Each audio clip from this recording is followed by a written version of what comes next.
اولا قبل ما نهضر على المجريات ديال المقابله لابد اننا نشير المساله اللي هي مهمه. اننا التصور ديالنا لهذه المقابله بكل صراحه جينا عازمين المدينه فاس باش ناخذوا 3 نقاط، لان كتعرفوا اننا حنا درنا 4 ديال التعادلات.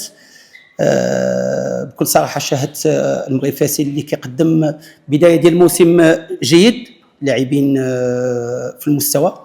حنا كنظن على المقابله لعبت في جزئيات صغار، ولو ان الاحصائيات كتبين اننا كنا من المغرب فاسي خاصه في الشوط الثاني، لان الشوط الاول كان عنده الاستحواذ، ولكن الى جينا نشوفوا كانت عنده محاوله واحده اللي استطاع انه يسجل بها الهدف.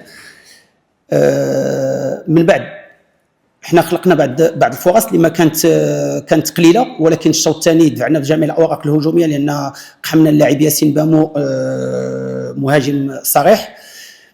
درنا تغييرات اخرى باش نعطيو واحد الدفع معنوي وكذلك بدني للفريق ديالنا.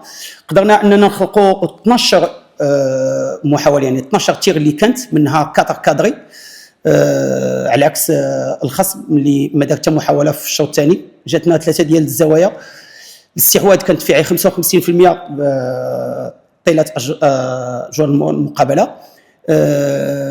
اليوم بكل صراحه هزيمه قاسيه بالنسبه للشباب ديالي، ولكن ما يمكن لي الا نوه بالاداء ديالهم، لان بكل صراحه باش تلعب ضد فريق المغرب فاسي اللي هو فريق عريق امام هذا الجمهور العظيم ودير مقابله خاصه الشوط الثاني، يمكن لك الا تهز القبعه على هاد اللاعبين الشباب، لان 5 ديال اللاعبين شفناهم من مواليد 2006 و2007، رغم ان كاينين غيابات ديال 3 العناصر اللي موجوده اليوم مع المنتخب ديال اقل من 20 سنه.